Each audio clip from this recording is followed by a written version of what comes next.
कर सेवा तू लगन लगा कर, मन में सच्चा भाव जगा कर, और ही की आंखें खोलो रे, अब भोले के होलो।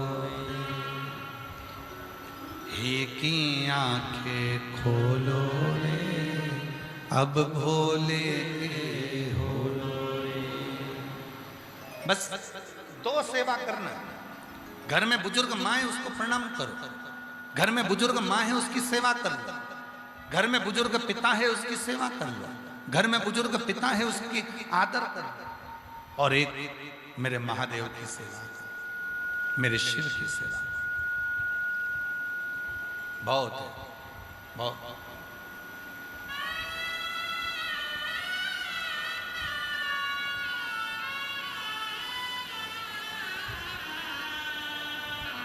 आपको मालूम है घर में बुजुर्ग जो चले जाते हैं, घर की माँ, घर के पिता, घर का कोई बुजुर्ग चले जाता है तो घर में उसका फोटो लगाया जाता है। क्यों लगाते हैं? किस लिए लगाते हैं? उनका फोटो देखेंगे तो हमें क्या मिलेगा? घर की बुजुर्ग मां, घर के बुजुर्ग पिता जब अपना देह त्याग कर चले जाते हैं तो उनका फोटो घर में लगा दिया जाता है। रोज भगवान को प्रणाम करते हैं तो हम उनको भी प्रणाम करते हैं। किस लिए करते हैं? दो चीजों के लिए। एक,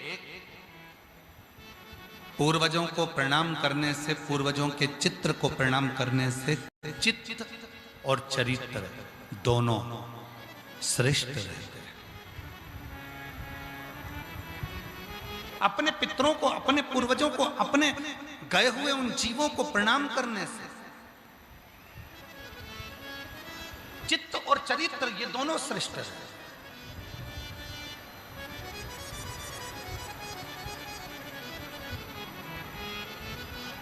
पर आज के जमाने में तो नए नए लोग आते हैं, सोशल मीडिया पे आकर कह जाते हैं कि पितरों का फोटो मत लगाना, कह देते हैं कि बुजुर्गों का घर में फोटो ही मत लगा।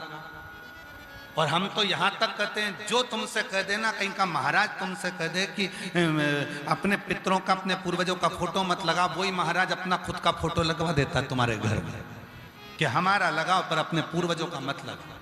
हमें पूजो पर अपने पूर्वजों को मत पूजो। हमारी पूजन करो पर अपने पितरों की पूजन मत करो।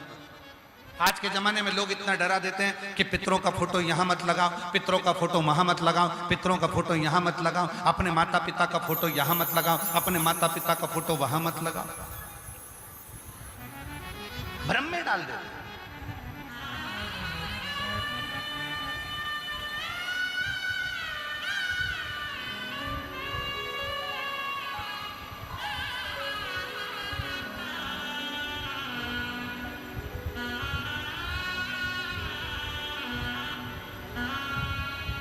अभी रांची आने से पहले, विवेक जी, रांची आने से पहले सीहोर में प्राण प्रतिष्ठा महोत्सव था मुरली मनोहर मंदिर में।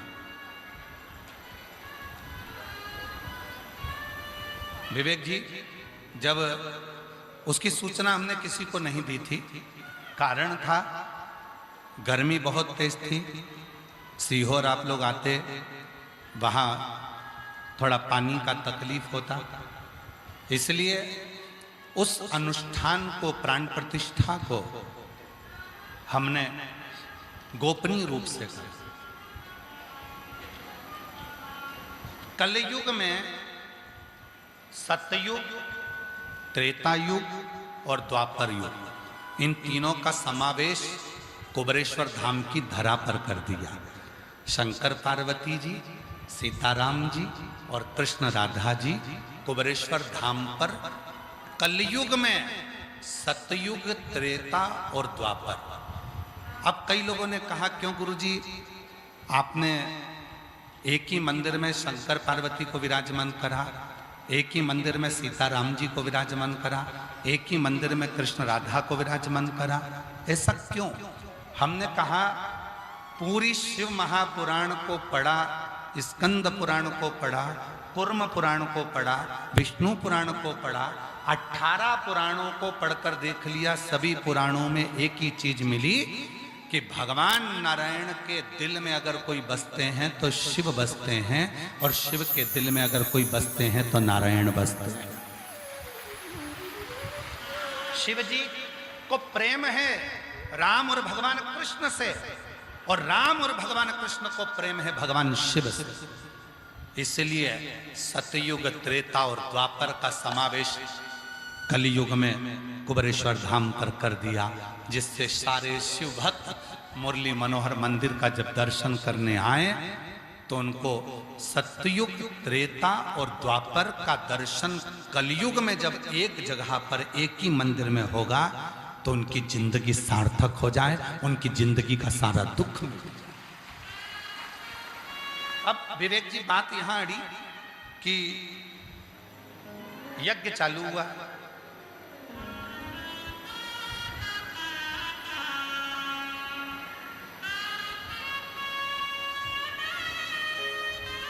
और एक बुजुर्ग मां, पति नहीं था, प्राण छोड़ चुका था, बुजुर्ग था।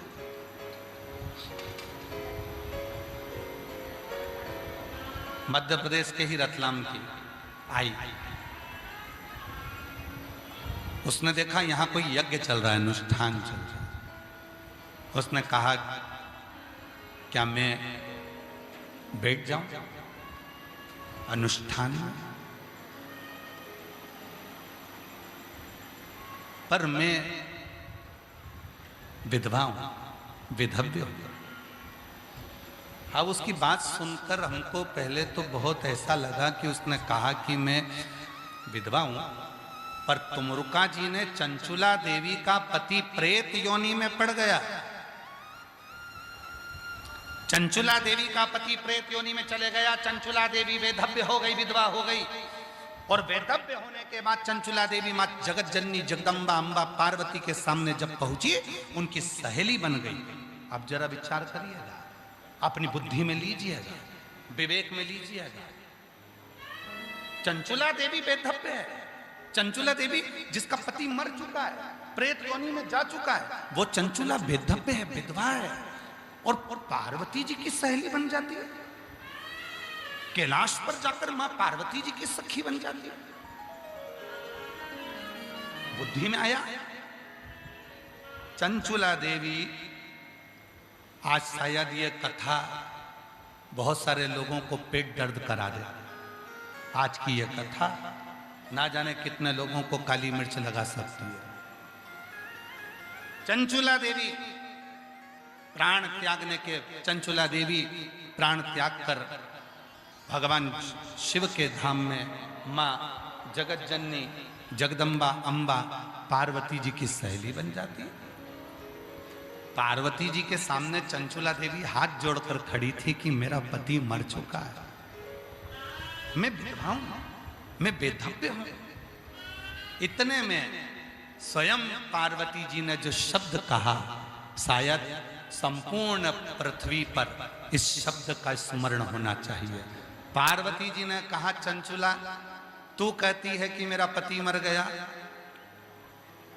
मैं विधवा हो गई, मैं वेधव्य हो गई।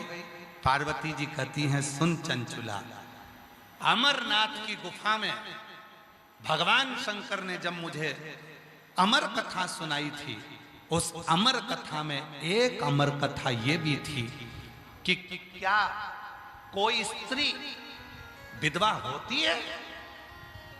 क्या कोई स्त्री विधवा होती है?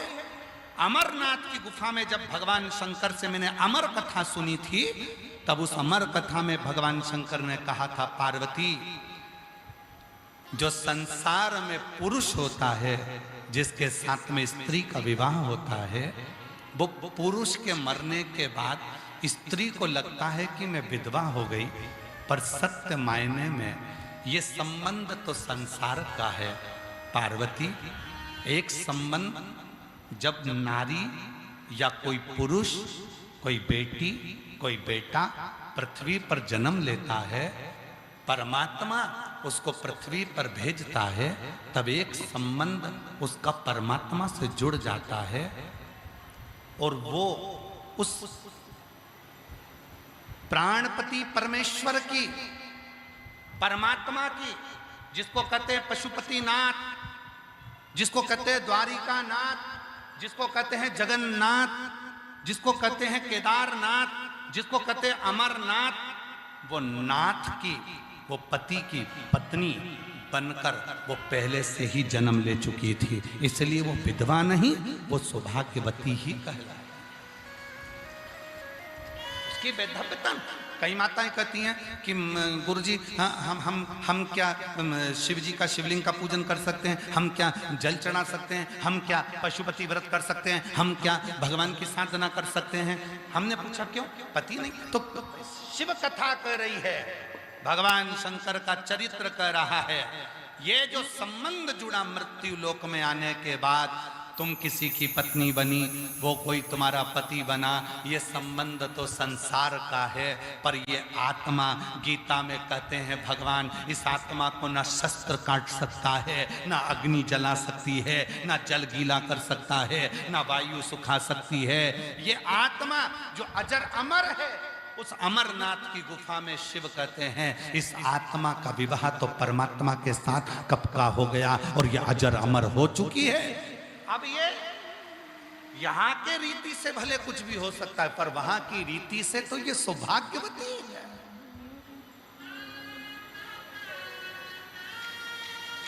रीति से आओ मेरी सखियों मुझे मेहंदी लगा दो, मेहंदी लगा दो मुझे, सजा दो और मुझे भोले बाबा की दुल्हन बना दो, मुझे भोले बाबा की दुल्हन बना। फिर संवाद आगे आया। संसार में एक व्रत ऐसा होता है जो मरने तक नहीं छूटता, मृत्यु की सैया तक नहीं छूटता, वो व्रत केवल एक ही होता। बताओ, सब लोग बताओ कौन सा व्रत है वो? अब इधर होता है कि नहीं होता हमको नहीं मालूम है, पर हमारे उधर उस व्रत की प्रधानता है जिसको कहते हैं हरतालिका तीज। बोलो बोलो बोलो, इधर होता है क्या? जम के तो बोलो, होता है हरतालिका तीज। एक व्रत ऐसा है, कुंवारी हो तो भी व्रत कर सकती हो, लड़की हो तो भी व्रत कर सकती हो, शादी हो गई तो भी व्रत कर सकती हो, किसी भी अवस्था में हो व्रत कर सकती हो, किसी भी अवस्था में हो व्रत कर सकती हो। वो व्रत अंतिम सांस तक चलता है। अब किसी ने पूछा कि कई बार पति चले जाता है, कई बार पत्नी चली जाती है, तो ये व्रत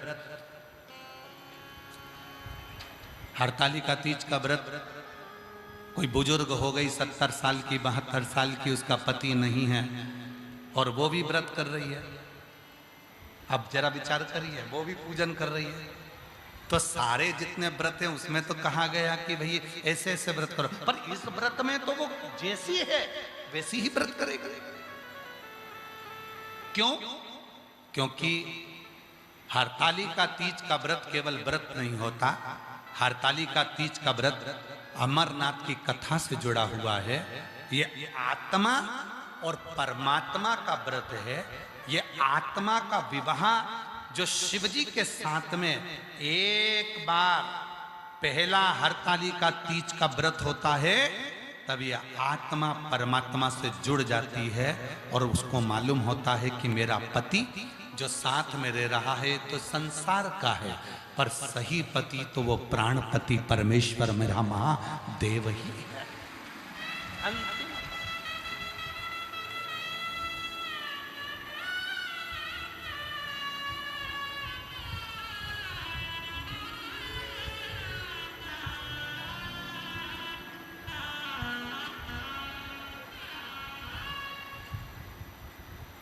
अब किसी ने कहा कि गुरुजी चंचूला देवी का चरित्र, बहुत सावधानी से सुनना कथा को। चंचूला देवी का चरित्र, चंचूला का पति क्या बना मरने के बाद? जम के बोलो, प्रेत। चंचूला कौन बनी मरने के बाद? पार्वती जी की सहेली। अब अगर पति प्रेत बना था तो इसको भी तो भूतनी बनना था। बोलो बोलो, सही है कि गलत है? अगर पति प्रेत बना था तो इसको भी प्रेतनी बनना था, क्योंकि हमने तो लोगों के मुख से सुना है, कई लोग बोलते हैं कि पति अगर वो भूत बना तो पत्नी भूतनी बनी। ए भाई, तू समोसा खाएगा तो तेरा पेट भराएगा, वो समोसा खाएगी तो उसका पेट भराएगा।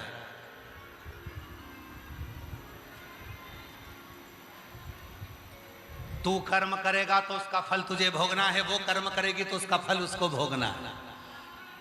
कबीरा बाबा कहते हैं, गुरु की करनी गुरु भरेगा, चेला की करनी चेला। उड़ जाएगा हंस अकेला, अपना अपना कर्म भोगना। तो संसार में जिससे तुम्हारा संबंध हुआ है वो अपना कर्म भोग कर ना जाने कौन सी योनि में वो जा रहा होगा। अपना कर्म भोग कर अपन ना जाने कौन सी योनि में जा रहे होंगे। सब अपने अपने कर्म का भोग भोग रहे होंगे।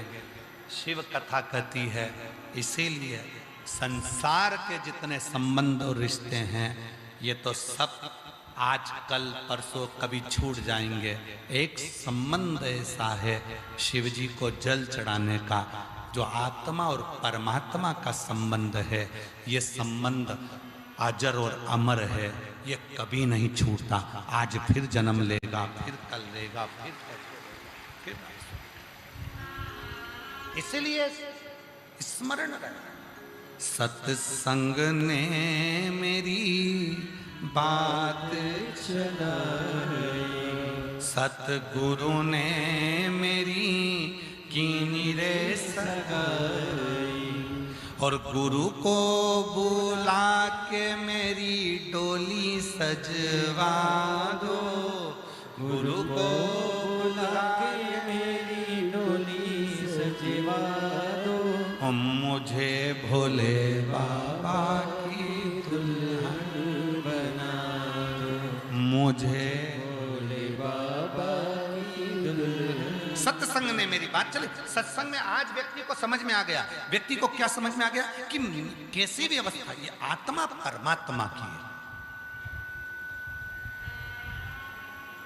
दिखने वाला शरीर विधवा हो सकता है, बेदव्य हो सकता है, पर ये आत्मा कभी विधवा नहीं हुई, क्योंकि ये आत्मा उस परमात्मा की है। उसका पति मौजूद है, इसलिए वो कभी बेधव्य नहीं मानती। वो सुहागवती है, वो अखंड सौभाग्यवती है, वो अखंडता धारण कर। कोई तुमसे कह दे ये वाली पूजन में तुमको नहीं बैठना है, उससे पूछना क्यों नहीं बैठना है। कोई तुमसे कह दे शंकर जी का अभिषेक करने तुम नहीं बैठ सकती, उससे पूछना क्यों नहीं बैठ सकती। वो बोले कि नहीं तुम ऐसी हो, तुम्हारा पति नहीं है, तो उसको कहना एक पति है मेरा और वो परमात्मा है। जब मैं जन्म ली थी उस परमात्मा से संबंध जुड़ गया।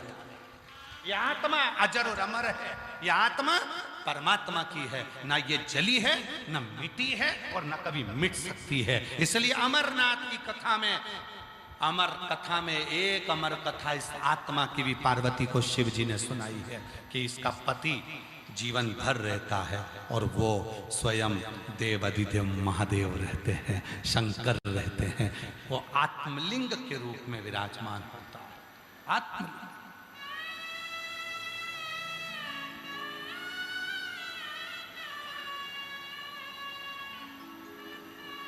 करो सेवा शिव की, भगवान शंकर की आराधना, भगवान शंकर की सेवा। इसीलिए शिव महापुराण की कथा कहती है, मंत्र जपने में ये मत सोचना कि मैं कहां बैठी हूं, मंत्र जपने में ये मत सोचना कि मैं कहां हूं। मंत्र जपना है, उल्टा जपो, सुल्टा जपो, सीधा जपो, आड़ा जपो, टेढ़ा जपो, जैसा जपना जपो। श्री शिवाय नमस्तुभ्यम जपो। एक मंत्र की प्रबलता, एक एक पत्र है, अच्छा है, सुनिए।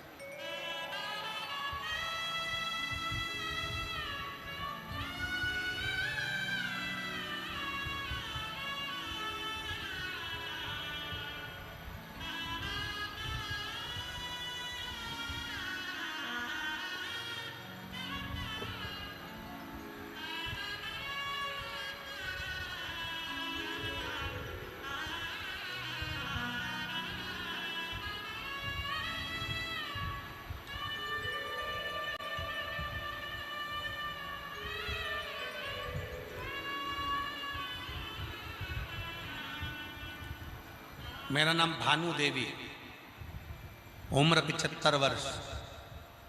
कहीं बैठी हो भानु देवी, उम्र 75 वर्ष। आ जाइए, आप ही हैं, आ जाओ। एक बार वापिस हाथ हिला तो आ जाओ, आ जाइए। मेरा नाम भानु देवी, उम्र 75 वर्ष, रांची की रहने वाली हूँ। मेरा मोबाइल नंबर ये। एक लोटे जल का मैं क्या गुणगान करूं गुरुदेव। जनवरी 2023 को मेरी तबीयत अचानक खराब हो गई। जांच करने पर पता चला कि मेरे बच्चा दानी में 4 स्टेज का कैंसर है। हम सब डर गए। कोई कहता मुंबई ले जाओ, कोई कहता चेन्नई ले जाओ, जहां जहां सुनते। तब हम सुकुरहुटू में कैंसर अस्पताल में तुरंत गए। बेटे बहू मुझे वहां लेकर गए।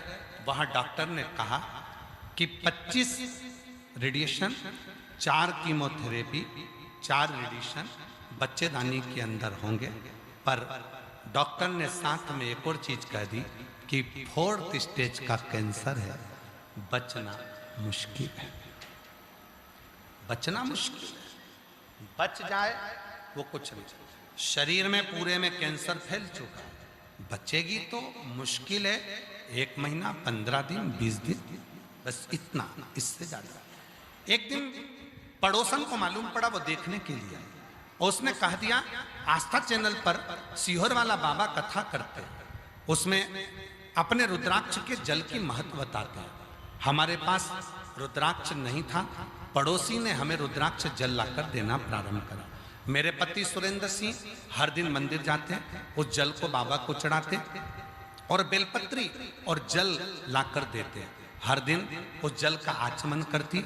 शिव जी की कृपा से हमने डॉक्टर से कहा, डॉक्टर तुम अपना काम करो, हमें विश्वास है 1 महीना तो नहीं पर मेरा बाबा मुझे सुरक्षित रखेगा। रेडिएशन भी लिए। आप कहते हो कि डॉक्टर शंकर का रूप है, जैसा डॉक्टर कहे वैसा करना। हमने जैसा डॉक्टर ने कहा वैसा करा और साथ में सीहोर के रुद्राक्ष का पानी शिव को चढ़ाकर उसको पीना चालू करा।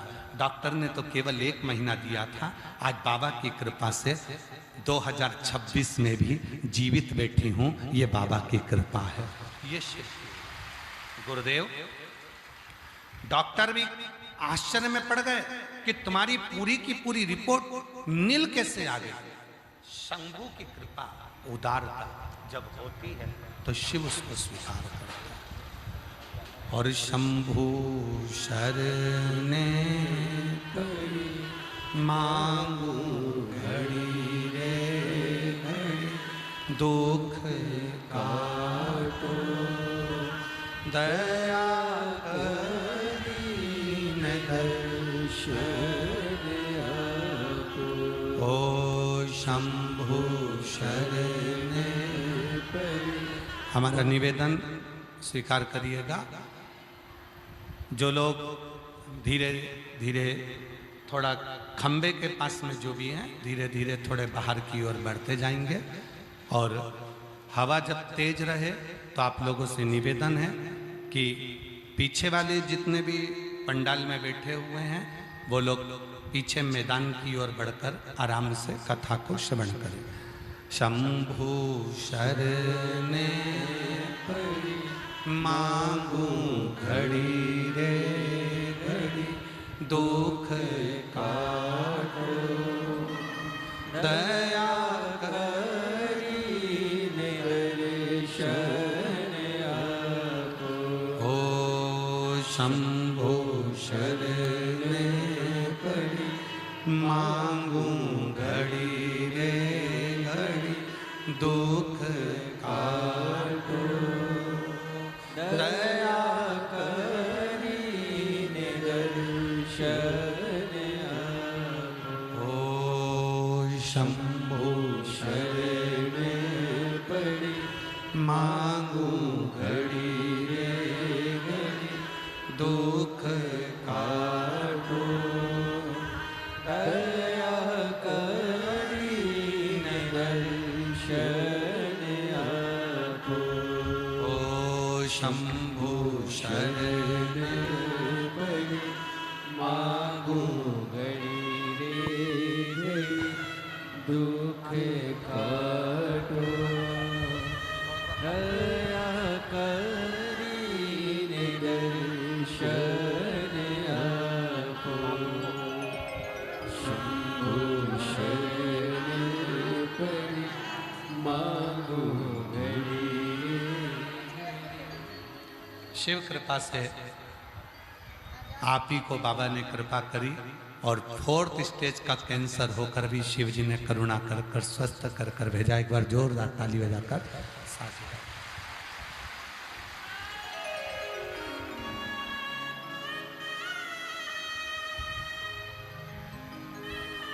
शिव कथा कह रही है, भगवान शंकर का चरित्र कह रहा है, शिव महापुराण की कथा वर्णन कर रही है, शिव तत्व का। जो जैसी भावना वो वैसा ही फल पाया नहीं खाली उसे लौटाया वो मन ही मन हर्षाया और कर दिया माला माल काशी वाले लुटा दिया भंडार काशी वाले ओ लुटा दिया दिया भंडार काशी वाले कर दिया माला माल काशी वाले। तो शिव कथा कर रहे हैं, भगवान शंकर का चरित्र कर रहा है, शिव महापुराण की कथा कर रहे हैं।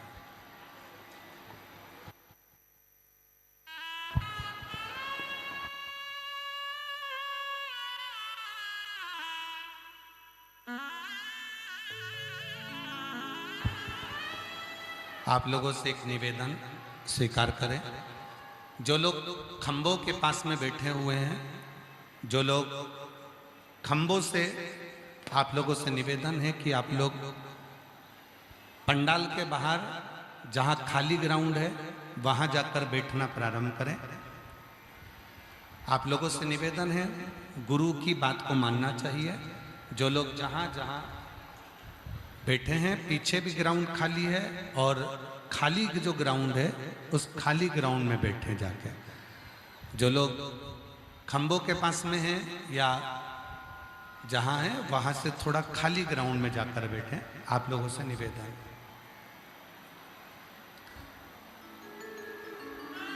शंभो शरणे पड़ी मांगो घड़ी रे घड़ी दुख काटो दया करीने दर्शन आपो।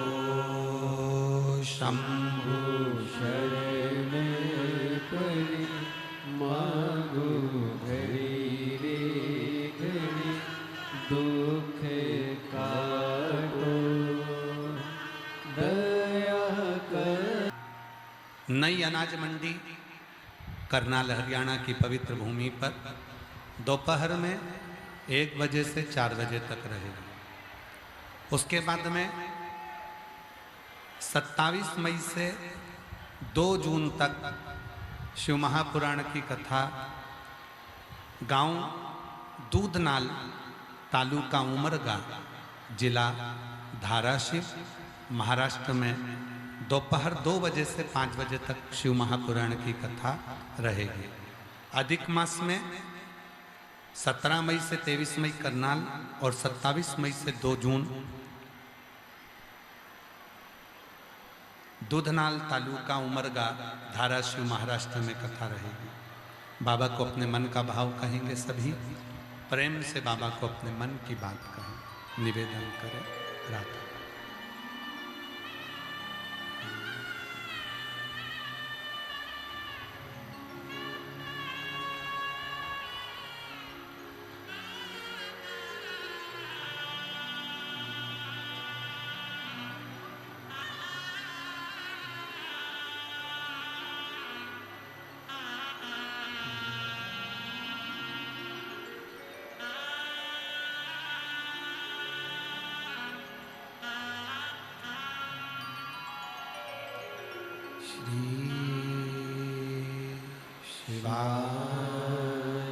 नमस्तु श्री शिवाय नमस्तु श्री शिवाय नमस्तु श्री शिवाय नमस्तु श्री नमस्तु भोला सब दुख काटो ओ भोला सब दुख काटो शिव शंकर जपो तेरी माला भोले बाबा जपो तेरी माला भोला सब दुख काटो ओ भोला सब दुख काटो वेश है मंगल मंगलकारी वेश है मंगल मंगलकारी शमशान वासी हमारा शमशान वासी हमारा ओ भोला सब दुख काटो हमारा ओ भोला सब दुख काटो हमारा।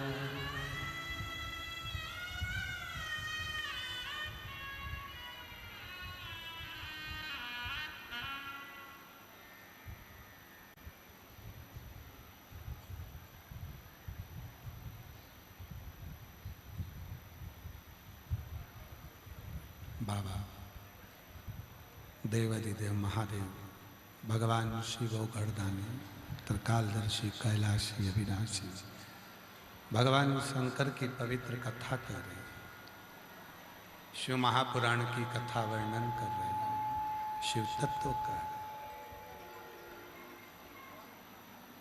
भगवान शंकर की पवित्र कथा कर रहे हैं। आप जिस अवस्था में हो उस अवस्था में शिव हो जाओ। कहाँ हो कैसे हो उस अवस्था में शिव हो जाओ।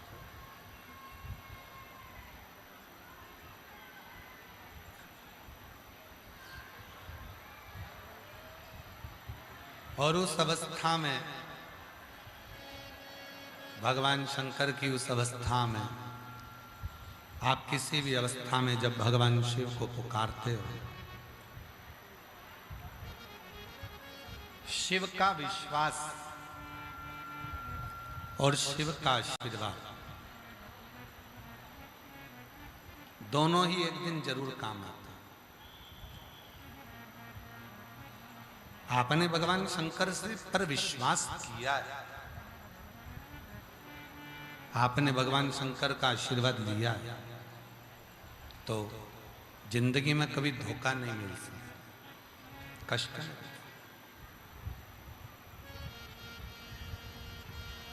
एक पत्र लिखा एक बहन ने, अच्छा पत्र है, देखिए। चौक जिला कहीं बैठी हो तो हाथ हिला सकते हैं। मेरा मोबाइल नंबर ये है। मेरा शादी को 14 साल हो गया था। बच्चा नहीं होने की वजह से लोगों ने मेरे से दूरियां बना रखी थी। मेरा 2 बार बच्चादानी का ऑपरेशन भी कराया, फिर भी संतान हुई नहीं। सब जगह से जब हार गई, तब किसी के कहने पर सीहोर पहुंच गई और वहां कंकर शंकर की पूजा कर कर सफेद बैठी हैं, आ जाइए, जहां बैठी हैं आ जाइए, बच्चा हो साथ में तो उसको भी लिया, आ जाइए। कंकर शंकर की पूजा करी, सफेद आंकड़े की जड़ का प्रयोग करा, पशुपति नाथ का व्रत करा, सब करा, और बाबा की ऐसी कृपा हुई गुरुदेव, शंकर की कृपा से 5 सोमवार ही पूरे हुए थे और बाबा की कृपा से मेरे यहाँ 17/3/2025 को बेटे ने जन्म लिया। आज मैं बाबा को धन्यवाद देने के लिए यहाँ। एक पत्र और है।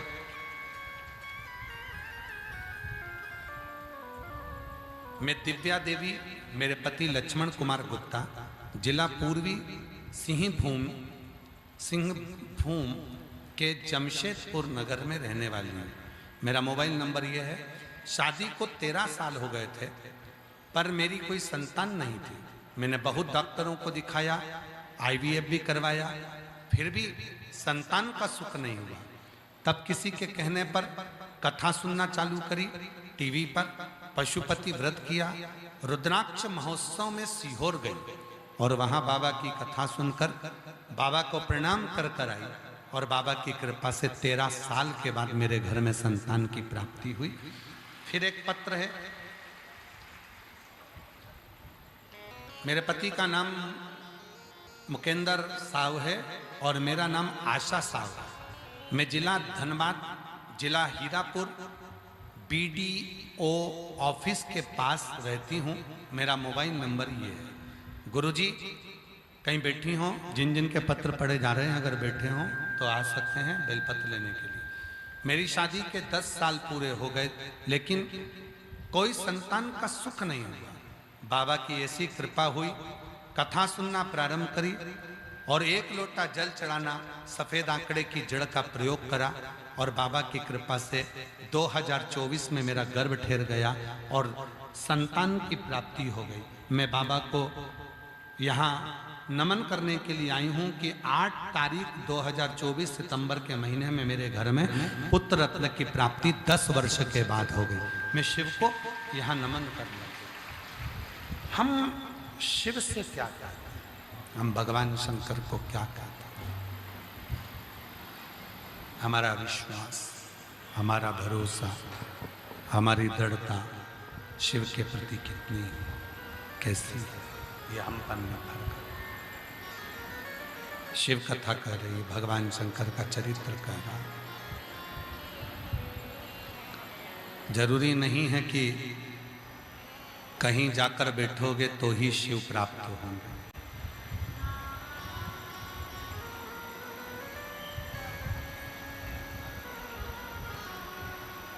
हमारे निकलेश जी एक लाइन गुनगुनाते हैं, मन को बना ले शिव का शिवाला, साथ चलेगा तेरे वो डमरू।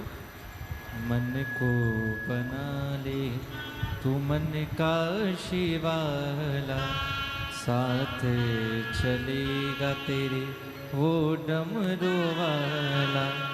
जो मन शिव की भक्ति में रम गया रे, जो मन शिव की भक्ति में रम गया रे, समझो ये जीवन सवर गया रे, तो समझो ये जीवन सवर गया रे। शिव कथा में, भगवान शंकर की पवित्र कथा में वेदव्यास जी वर्णन कर, वेदव्यास जी शिव को चाहे, भगवान शंकर का भजन कर, विश्वास और आशीर्वाद, विश्वास और आशीर्वाद, दोनों चीजें कभी ना कभी काम आई जाती हैं। दुनिया पर यदि भरोसा करा तो हो सकता है कि वो भरोसा टूट जाए,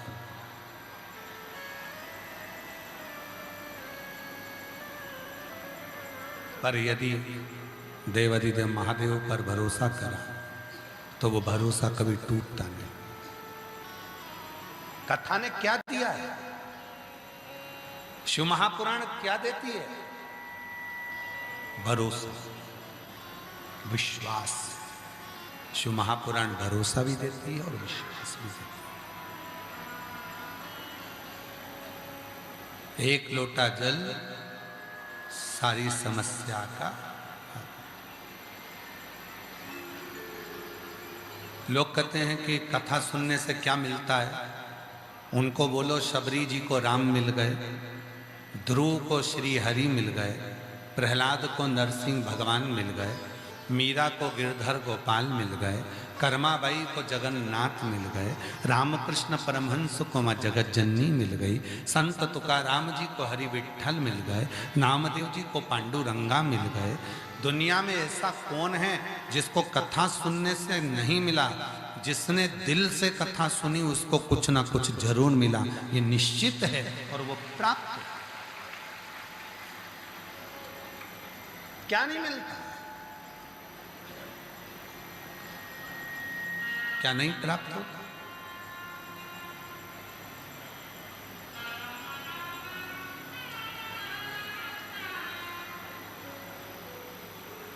आप और हम कथा में जाते हैं, मंदिर जाते हैं,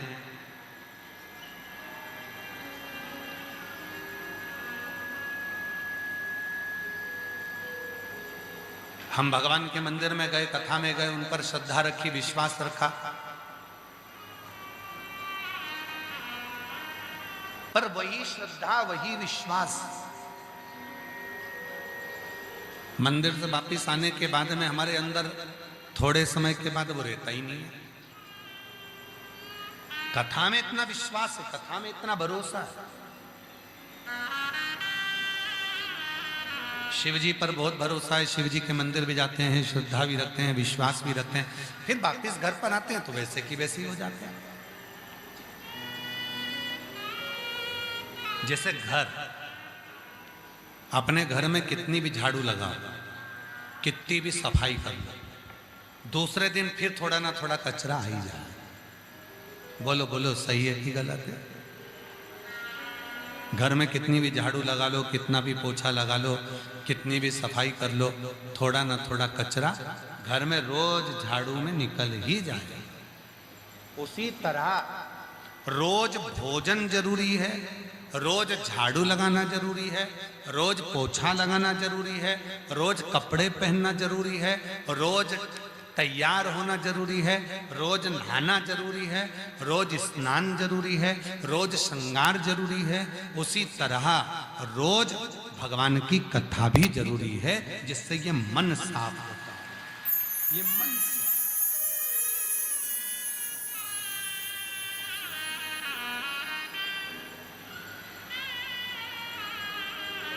कथा क्या है? मन को साफ करने की एक आनंदमय पूंजी। बताओ, रोज रोज कथा सुनती है? हाँ सुनती। पागल हो गई है क्या? हाँ, कथा ही हमने काके में सुनी है।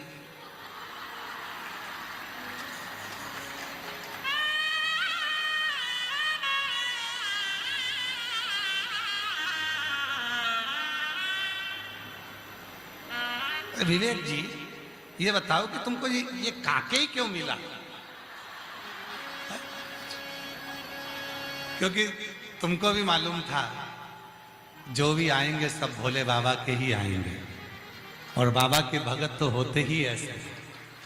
भगत ही ऐसे होते हैं। इनके रोज हम तो न्यूज़ चैनल वालों की बहुत सारी न्यूज़ हमको आशीष दिखाते हैं, झारखंड के बहुत सारे न्यूज़ चैनल वालों की न्यूज़ें दिखाते हैं, बहुत सारे यूट्यूबरों के आशीष जी हमको वो सुनाते हैं। तो कई लोग माइक लगा लगा के पूछते हैं माताओं से, क्यों इतना आंधी चल रहा है, इतना तूफान चल रहा है, भोजन की लाइन में बहुत सारी माताएं खड़ी थी, तो किसी का न्यूज़ चैनल वाला जो भी न्यूज़ वाला था हम उसको प्रणाम करते हैं। अगर वो आया हो तो जरूर आए, जो भी यूट्यूबर है या न्यूज़ चैनल वाले हैं। तो यहाँ न्यूज़ चैनल वाले आए हैं क्या?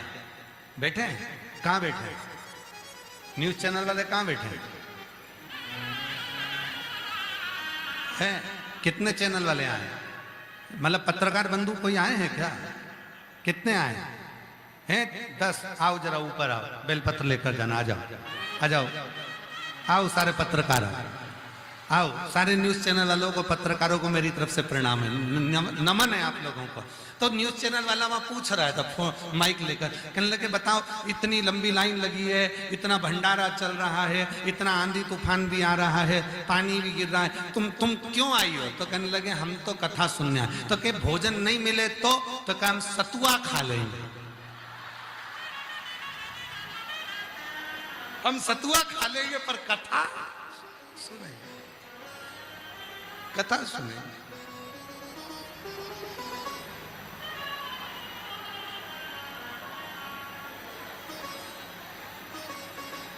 हम भले सतुआ खाएंगे पर कथा सुनेंगे, हमें कथा सुन। अब प्रीत लगी त्रिपुरारी से मैं उनकी हो गई, प्रीत लगी त्रिपुरारी से मैं उनकी हो गई, मेरे मन में नहीं है वीर सखी काशी जाओगी, मेरे मन में नहीं है वीर सखी। ये सभी आस्था चैनल वालों से भी निवेदन है, सारे पत्रकार बंधुओं का एक बार दर्शन कराओ, जो लोग पूरी अपनी सोशल मीडिया और पत्रकारी से पूरे झारखंड में इस पवित्र कथा को दे रहे हैं। काशी जाओगी सखी में, काशी जाओगी, काशी जाओगी सखी में, काशी जाओगी, मेरे मन में नहीं है वीर सखी मैं काशी जाऊंगी, मेरे मन में नहीं है वीर सखी मैं काशी जाऊंगी, नैन लड़े त्रिपुरारी से मैं उनकी हो गई, नैन लड़े त्रिपुरारी से मैं उनकी हो गई, मेरे उठे हृदय में तीर सखी काशी जाऊंगी, मेरे उठे हृदय में तीर सखी काशी जाऊंगी, काशी जाऊंगी सखी में सीहोर जाऊंगी, ओ काशी जाऊंगी सखी में सीहोर जाऊंगी, मेरे मन में नहीं है वीर सखी मैं काशी जाऊंगी, मेरे मन में नहीं है तो वीर सखी। कथा कहाँ चल रही है? अरे बोले तो कहाँ की? अब समझ जाओ तुम।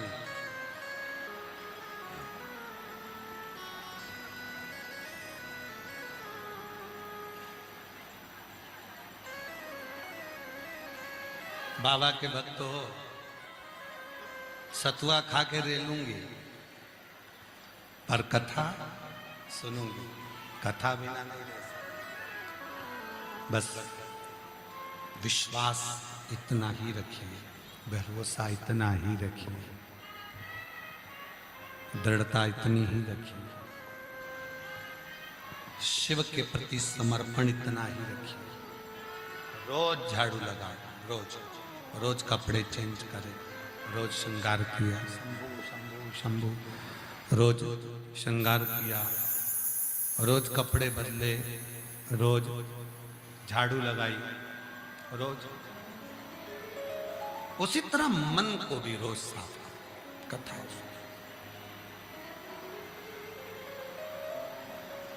हाँ, रोज रोज श्रृंगार करते हो तो एक ना एक दिन, साल 1.5 साल में, 6 महीने में, 8 महीने में तो ब्यूटी पार्लर जाना ही पड़ता है।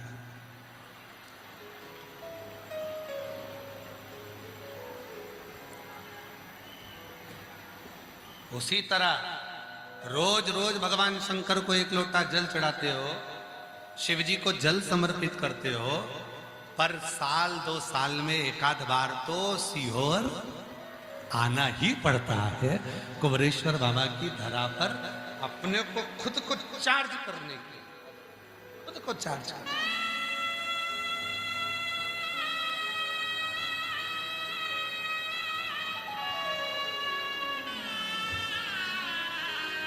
जो जैसे भावना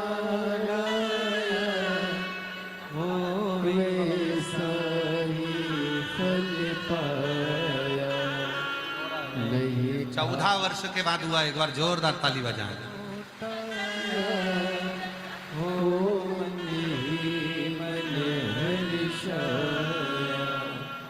कर दिया रोते नहीं, अच्छे खुश होकर जाओ तो बाबा दे दिया। लुटा दिया भंडा काशी वाले। 13 वर्ष के बाद हुआ है, एक बार जोरदार ताली बजाओ। कर दिया माला माल काशी वाले। हो रहा है। लुटा दिया भंडा काशी वाले। शिव तत्व कह रहा है, भगवान शंकर का चरित्र कह रहा है, स्मरण कह रहा है, भगवान शंकर की भक्ति कर रही है, शिव कथा कह रही है, भगवान शंकर का चरित्र कह रहा है, शिव महापुराण की कथा कर रही है। बाहर का भी प्रेशर बढ़ाओ, दोनों प्रेशर बढ़ेंगे तब आवाज कंट्रोल में होगा। शिव तत्व कह रहा है, ये बक्से चल रहा है, इनको देखो, चेक करो। शिव तत्व कह रहा, भगवान शंकर का चरित्र कह रहा। प्रतिदिन शिव महापुराण की कथा को 2 क्षण बैठकर सुना था। प्रतिदिन वो मन को साफ करेगी, मन को क्लीन करेगी, मन की शांति देगी, मन का धीरज देगी, मन का सुख प्रदान करेगी। प्रतिदिन का एक बार भगवान शिव माता पार्वती को लेकर काशी में पहुंचे थे।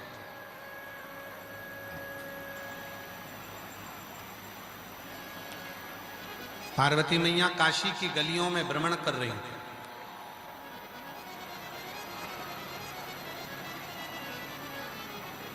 और उसी काशी की गली में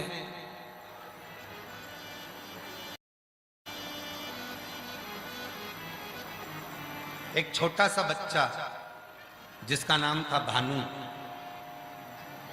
वो मौन होकर, चुप होकर पड़ा। मौन, चुप। पार्वती जी का उस पर दृष्टि पड़ गई, पार्वती जी का उस पर ध्यान गया। पार्वती जी का जैसे ही उस पर ध्यान गया, पार्वती जी ने उस बच्चे को देखकर भगवान देवाधिदेव महादेव से पूछा कि ये बच्चा है कौन? एकदम चुप बैठा है, मौन बैठा है, शांत बैठा है, कुछ बोलता भी नहीं है, कुछ खाता भी नहीं है। पार्वती जी ने उसको जल दिया, उसने जल भी नहीं लिया। पार्वती जी ने उसको कुछ भोजन पाने को दिया, उसने भोजन भी नहीं पाया। बस वो बच्चा मौन था, चुप चुप।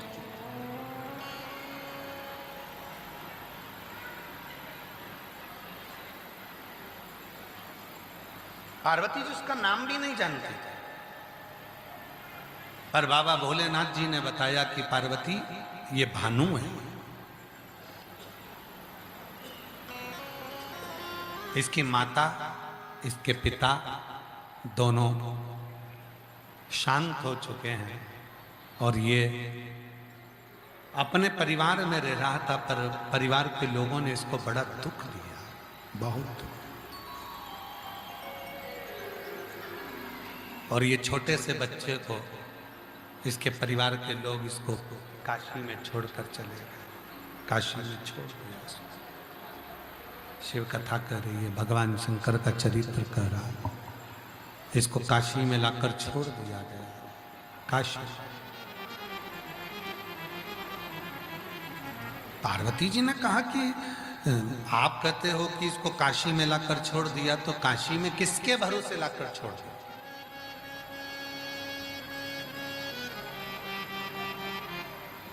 काशी में किसके भरोसे लाकर छोड़ दिया?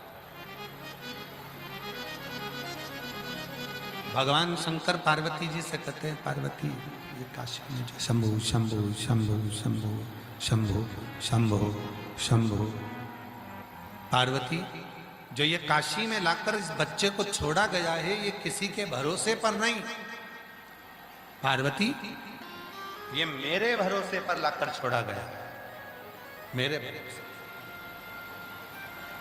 ये किसी के भरोसे पर नहीं छोड़ा, ये मेरे भरोसे पर, मेरे।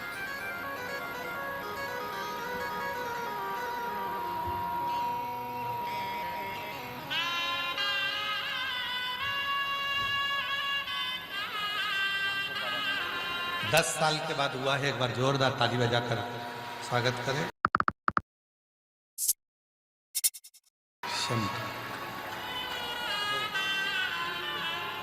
खुश हो तो रोते नहीं, अच्छा बाबा दे दिया है सब।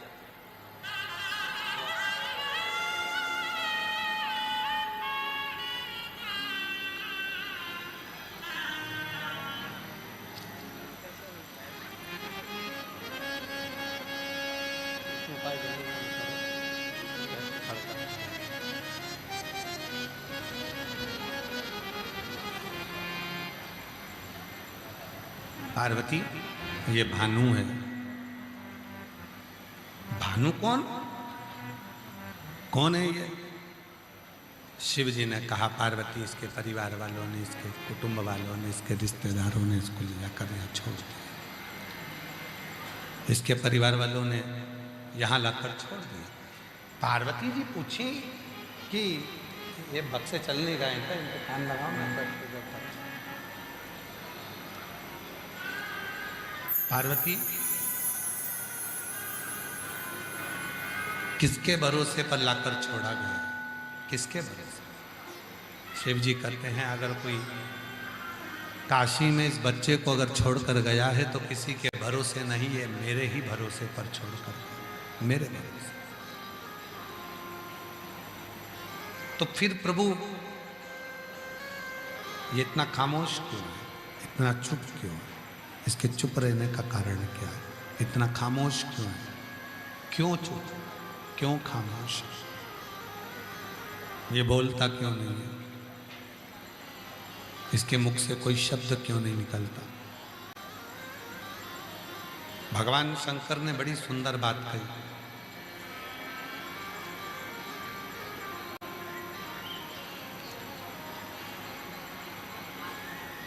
आवाज की जो पहुंच होती है वो कान तक होती है।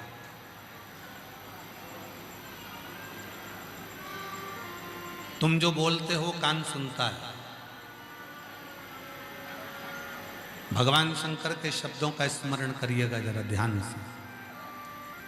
शिव कह रहे हैं पार्वती जी को, उस बालक को देखकर, भानु को देखकर भगवान शंकर कह रहे हैं, आवाज की पहुंच कान तक होती है। अगर कोई व्यक्ति बोलता है तो उसकी पहुंच कान तक होती है। और शिव कहते हैं अगर कोई खामोश हो जाता है, चुप हो जाता है, मौन हो जाता है, तो उसकी आवाज, उसकी पहुंच आसमान तक होती है। आसमान। ये चुप क्यों हो, इतना मौन क्यों है, इतना खामोश, इतना चुप होने का कारण क्या, इतना खामोश होने का कारण क्या? क्यों चुप है, क्यों खामोश है?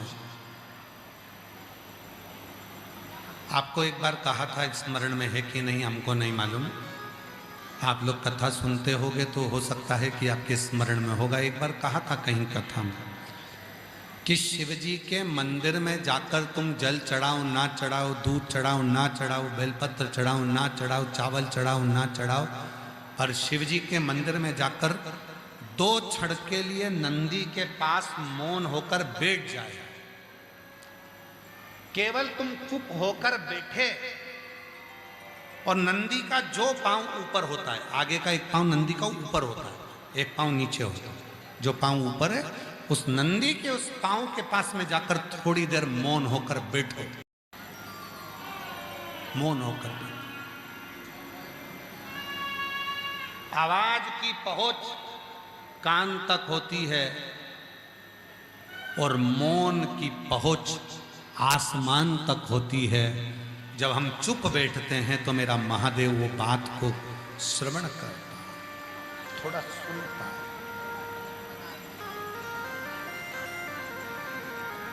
धारण करता है।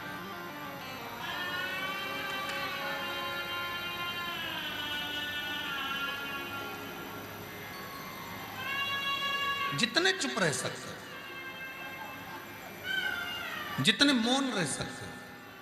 हम सीहोर में कुबेरेश्वर बाबा के धाम पर जब तक रहते हैं, कुबेरेश्वर बाबा की छतरी में जो कुबेरेश्वर बाबा का जो प्राचीन जो स्वरूप है, जहाँ आप लोग बहुत बड़े शिवलिंग का दर्शन करते हो ना, वो बहुत बड़ा शिवलिंग बना है, फोटो में देखते हो आप लोग, जो बहुत बड़ा शिवलिंग बना हुआ होता है, आप लोग कुबेरेश्वर धाम के वीडियो में फोटो में देखते होगे। आस्था वालों जरा चलाइएगा, वो जो बड़ा शिवलिंग है कुबेरेश्वर धाम का, उसका फोटो चला। हाँ, ये जो शिवलिंग आप लोग एलईडी पर देख रहे हो, आस्था चैनल पर देख रहे हो, ये जो बड़ा शिवलिंग है ये तो बाद में बना है, पहले इसके नीचे बाबा कुबेर भंडारी विराजमान है।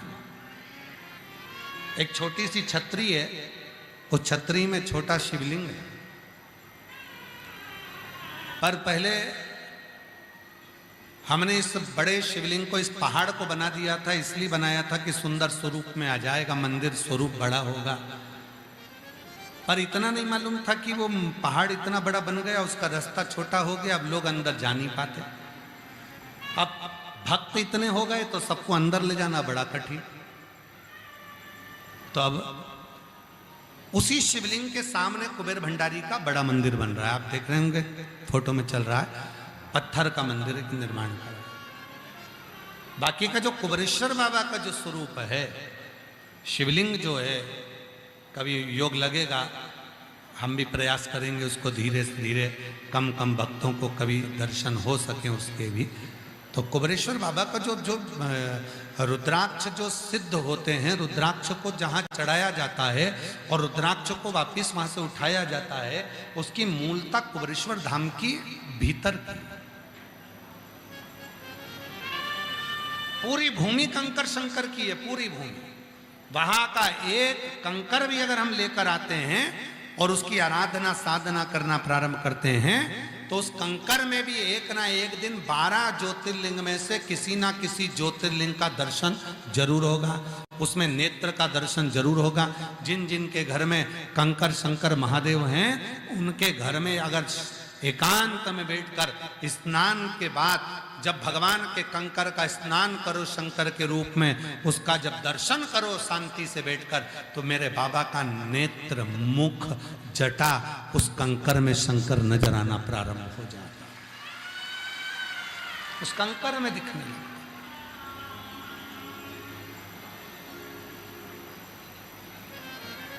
कई लोग कहते हैं गुरुजी सीहोर के रुद्राक्ष में ऐसा क्या है?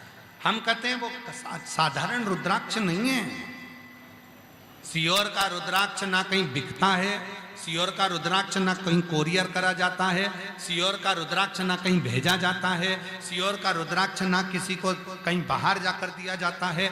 वहां तो जो भक्त आता है, कंकर शंकर पूजन करता है, हाथ पसार कर, गोदी पसार कर जो रुद्राक्ष लेता है, बाबा से अपने मन की बात कहकर जाता है, वो 3 महीने में बाबा की कृपा से वापिस आता है। वो सीहोर के रुद्राक्ष की इतनी महत्वता हो।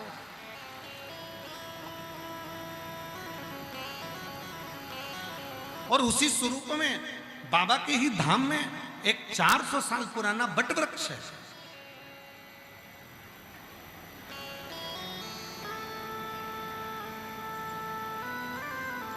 जहां पर आप 2 मिनट के लिए अगर बैठते हो शांति से, भगवान शंकर के मंत्र का जप करते हो, स्मरण करते हो,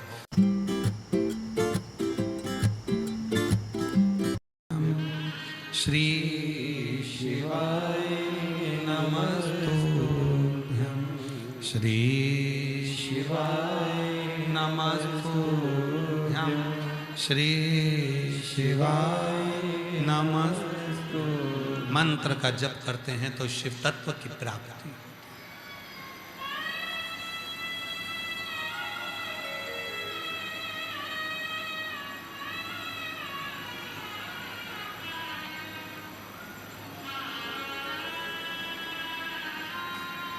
क्या देता है बाबा?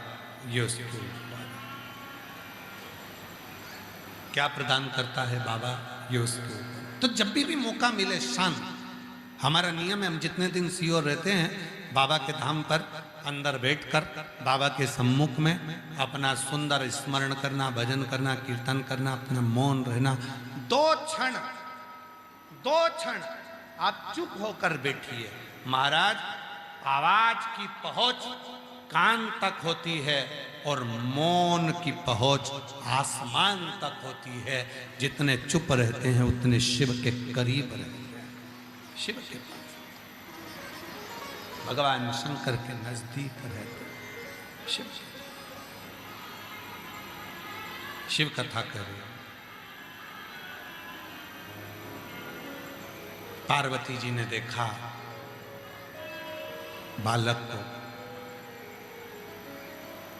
पार्वती जी ने कहा ये कुछ बोलता नहीं। शिव जी कहते हैं कि संसार के कई मनुष्य ऐसे हैं जिनको बहुत दुख मिलता है, और दुख मिलता है तो वो चुप हो जाते हैं, वो मौन हो जाते। ये बालक भी मौन हो गया, चुप हो गया।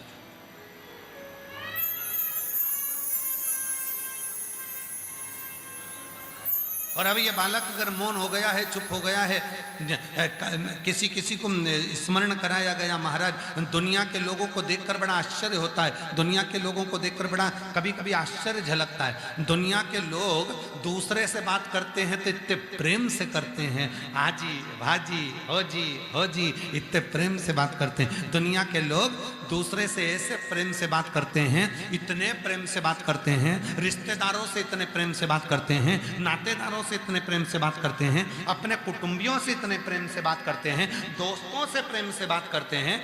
कोई आ गया ऑफिसर, उससे प्रेम से बात करते हैं। जितने प्रेम से आप दूसरे से बात कर रहे हो, जितने प्रेम से आप दुनिया से बात कर रहे हो, उतने प्रेम से अगर अपनी पत्नी से बात कर लो तो क्या जाएगा तुम्हारा? कुछ घटेगा? कुछ जाएगा? नहीं।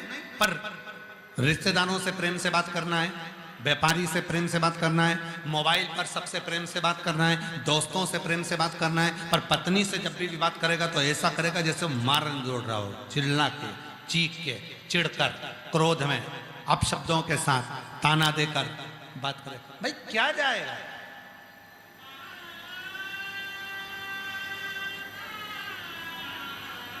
एक बार कथा में कहा था, ये भगवान ने जो दांत दिए हैं, वो कहा था ना, हंस लो खिलखिला के, हंस लो खिलखिलाकर, वरना एक दिन गिरेंगे हिल हिलाकर।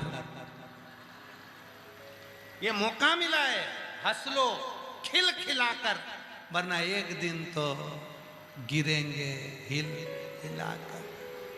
ये भगवान ने दिए हैं मुस्कुराने के लिए, ये भगवान ने दिए हैं हंसने के लिए। केवल एक है 84 लाख योनि में, केवल एक मनुष्य की योनि ऐसी है जिसमें मनुष्य हंसता है। बाकी के किसी योनि में किसी को हंसते हुए नहीं देखा। कभी अपने माथे में से जूं निकालना और जूं निकाल के और उसको नाखून पे रखकर बोलना मुस्कुरा।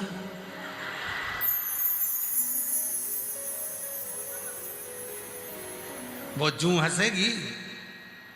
चलो जान दो, जूं को भी जान दो, खटमल को पकड़ लो,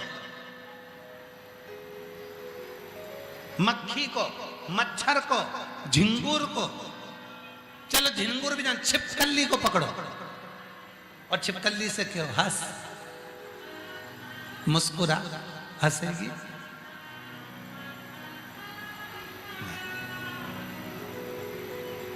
मछली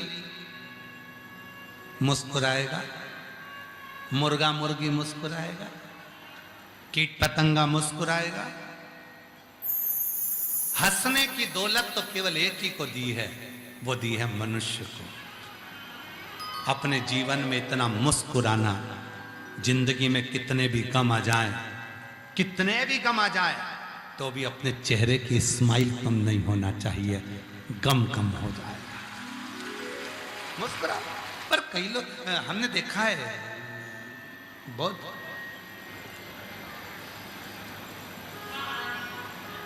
दो लोग कम हंसते हैं। एक बहुत पैसे वाला व्यक्ति है ना, वो भी बहुत कम हंसता है। बहुत करोड़पति व्यक्ति बहुत कम हंसेगा, बहुत कम हंसेगा भी तो ऐसा लगता है जैसे ट्रैक्टर चला दिया, बहुत कम हंसता है। और दूसरा बहुत कम हंसता है, बहुत बड़ा ऑफिसर जिसके पास में बहुत बड़ा पद हो कुर्सी का, वो हंसेगा ही नहीं। क्यों? क्योंकि हंसेगा तो उसको काम करना पड़ेगा। जिसके सामने हंसा उसकी फाइल पे सिग्नेचर करना पड़ेगा, तो वो हंसता ही नहीं। कितने भी हंसने वाले उसके सामने पहुंच जाए, सर कैसे हो, सर घर पे सब अच्छा, सर आप ठीक हैं। ऐसा लगता है कि भगवान ने इनको ऐसे ही पैदा किया था। कभी कभी हंसते ही नहीं, हंसते ही। और जिंदगी काहे के लिए मिली है? बोलो बोलो बोलो, मुस्कुराने के लिए। सबसे अच्छा जानते हम जो साधारण व्यक्ति है ना, अपने दोस्तों में बैठ के जो